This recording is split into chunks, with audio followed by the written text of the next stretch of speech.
¿Qué personas tenemos aquí en esta mesa? ¿Qué pasada?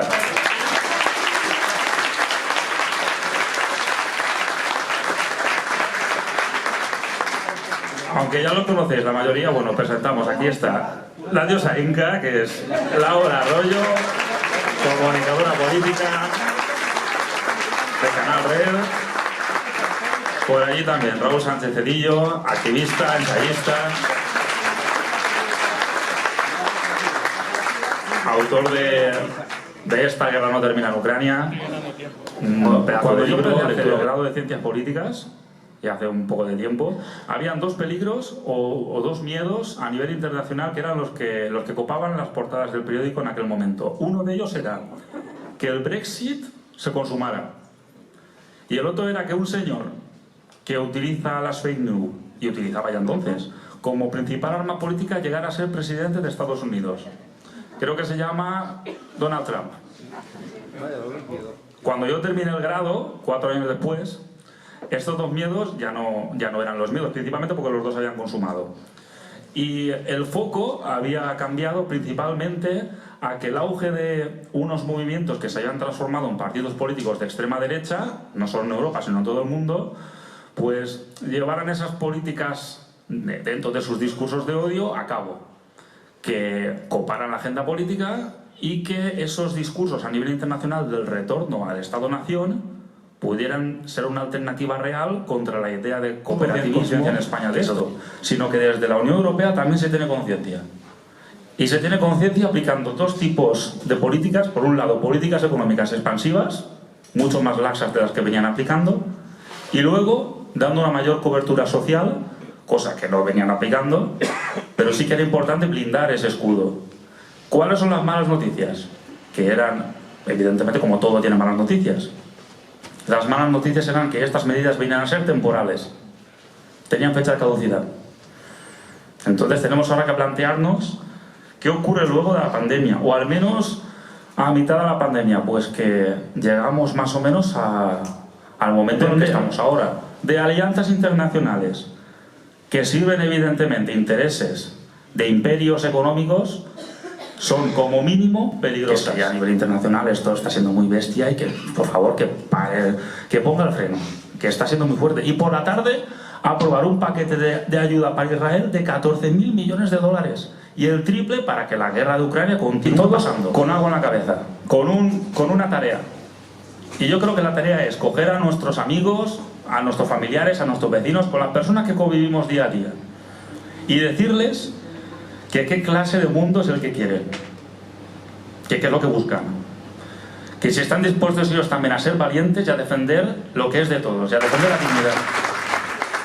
Buenos días todavía. Estoy muy contenta de estar aquí, así que lo primero que quería hacer era agradecer a la gente de Podem en Valencia. Para mí, además, venir a La Terreta, las pocas que lo saben, es como venir a casa. Yo estuve algunos meses por aquí construyendo partido.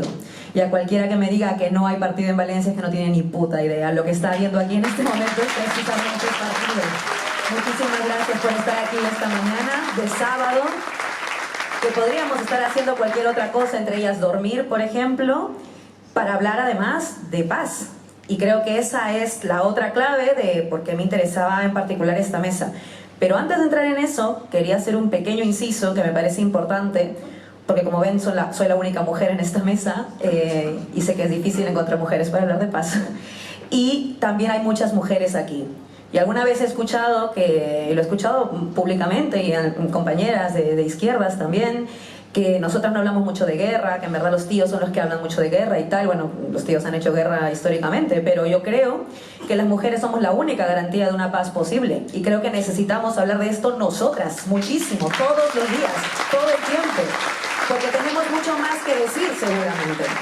Así que quiero envalentonar como primera cosa en esta formación a que hermanas de aquí, todas afuera, a hablar precisamente de esto.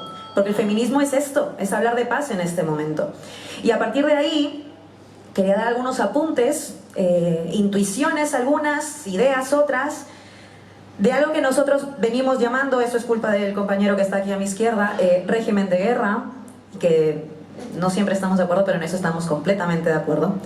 Hablamos de un régimen de guerra, que es lo que estamos viviendo en este momento, porque creo que es más preciso hablar de ese régimen que de una o varias guerras ocurridas. Estamos en guerra.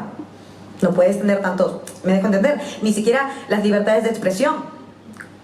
Odio hacer esta autorreferencia, pero incluso en cuestiones de libertad de expresión, como que hay determinadas cosas que no se pueden decir. Por ejemplo, que el hecho de que en Eurovisión esté participando Israel es lavarle la cara abiertamente a un estado genocida, y que hay que decirlo. Pues bueno, claro, si estamos en guerra, lo mismo no deberías decir estas cosas, porque en el sur global no tuvimos estados del bienestar. Dicho en simple y en fácil, vosotros y vosotras os podéis quejar de aquello que perdéis. Nosotras y nosotros tenemos que pensar en eso que nunca hemos tenido. Es mucho más difícil intentar defender algo que no sabes que puede existir. Y creo que deberíamos generar también ahí una alianza entre territorios a partir de agendas, aunque en algunos territorios esa agenda sea compleja, porque esa batalla es mucho más difícil, porque es una fantasía. Yo vengo de un país donde nunca ha habido sanidad pública. Nunca ha habido sanidad pública. Y cuando la pandemia, he visto mucha gente morir y seguir pagando luego las familias deudas por noches que tuvieron en una cama UCI. Yo esto lo he contado alguna vez. Yo me fui a Perú en el 2021 para apoyar en la campaña electoral allá, y todavía había, digamos, una serie de medidas por la pandemia. Y antes de ir, entré a esta página que te decía, porque en Perú esto pasa, cuántas camas UCI quedaban libres. Básicamente para que sepas que si te daba algo, pues no. Quedaban 3 camas UCI en todo el país. En un país de 30 millones de personas. Yo me acuerdo que se lo dije a Pedro, a mi compañero, le dije, quedan 3 camas UCI. Y Pedro dijo, 3.000. 30.000 serán. No, 3 camas UCI. Ahora, hablando de paz. La primera que defiende la paz. Que no quiere decir que sea pacífica, soy pacifista, que es otra cosa. Y creo que eso también hay que tenerlo claro. Porque luego aparecen los discursos de la violencia está muy mal, venga de donde venga. Y ya saben a dónde llevan esos discursos. Incluso, y muchas veces, dentro de las izquierdas. Miedo a esa apuesta. Hombre, en algunos contextos será incómodo si quieres, pero eso no lo hace perdedor. Lo hace incómodo por el interlocutor que tienes, pero hay que salir con ese discurso, y además con mucho orgullo de eso. No solamente porque tenemos precedentes valientes, como también recordaba Carlos, en nuestra propia dirigencia política, por cierto, mujeres, sino que también porque creo que es una cuestión de sentido común que cada vez se hace más amplio. Y ahí entra, por supuesto, lo que está ocurriendo en Gaza, ¿no? El genocidio. Yo creo que se ha abierto un momento de disputa también sobre esta nueva posibilidad. Algunos llaman el 15M, yo no estoy tan de acuerdo con eso, porque no siento que necesitemos un 15M. Aquí lo digo, lo ponemos luego a debate y en las cañas lo debatimos, pero yo creo que lo que necesitamos es otro tipo de pulsión en este momento que excede las fronteras, que excede Europa totalmente también, que excede agendas más bien ni siquiera locales, incluso estatales, y que necesitamos plantearla en clave internacional, como en su día hubo la Internacional Socialista ya, o como hay ahora la Internacional Reaccionaria. Necesitamos claramente una internacional pacifista, pero de verdad defender la paz, digamos, va a suponer muchísimo golpe, por más que sea ganador, en términos de la clave reaccionaria, ¿no? Es evidente el tipo de represión que está habiendo a nivel mundial, la gente que literalmente está diciendo cesa el fuego, alto el fuego, fin del genocidio, o sea, realmente cosas de sentido común, y hay una represión brutal. Hace una semana estuve en Alemania y casi por un ratito dije, quiero volver a España, por la cantidad de policías que veía por todas las calles en Berlín. Claro, era un nivel de represión brutal, que no es que aquí no lo haya. Díganselo a los 6 de Zaragoza, que están 4 chavales de ellos ya en la cárcel, que no hay que olvidar, que por cierto están ahí por ser antifascistas. Eso también es el régimen de guerra. Esa ley Mordaza es el régimen de guerra, por cierto. Y creo que eso también hay que combatirlo precisamente por eso.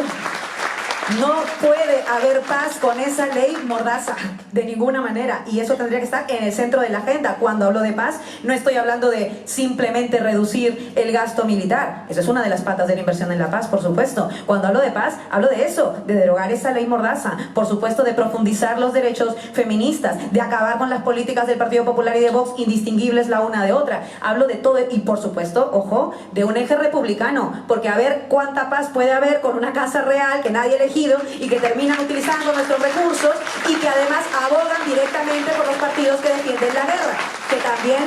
también son el régimen de guerra. Que Felipe VI diga, yo también estoy de acuerdo con el reconocimiento del Estado palestino, me recuerda pues que Pedro Sánchez es también un partido monárquico. Claramente, si están de acuerdo, esa no es la solución. Es así como hay que decirlo y es así como hay que decirlo bien. Justamente la coyuntura, las elecciones del 9 de junio sin duda son las más importantes de la historia de las comunidades europeas. Se dan en medio de un punto de inflexión absolutamente que no se ha conocido en su historia y un punto de inflexión irreversible. Volvamos sobre la cuestión del régimen de guerra, ¿no? Un elemento del régimen de guerra es introducir la lógica de la guerra, es decir, amigo-enemigo dentro de la vida política de las democracias liberales, pluralistas, con sociedad civil, con movimientos, y por lo tanto eliminando ese espacio.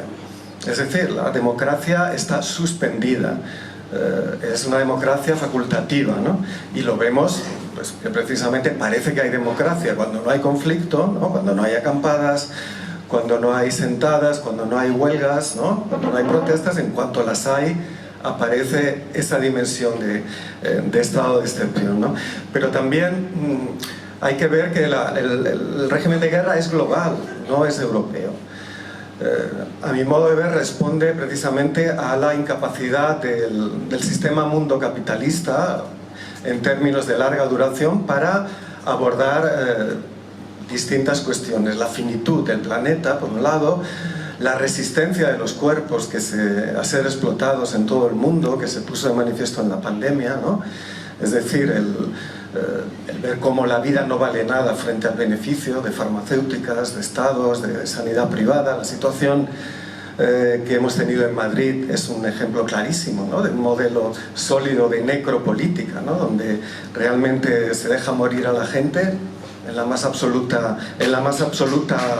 impunidad y, en cierto modo, sin ningún género de culpa. Esa finitud del planeta y, al mismo tiempo, el declive de una hegemonía estadounidense sobre todo en el sistema mundo y, en particular, pues, en el mundo atlántico, porque, ¿no? Está marcada justamente por este régimen de guerra y, por lo tanto, por la combinación de tres dimensiones que yo creo que van a marcar pues, los próximos meses y años, ¿no? Que es la austeridad, pero ojo, una austeridad del gasto público, del gasto humano, del gasto sanitario, del gasto educativo, no en armas.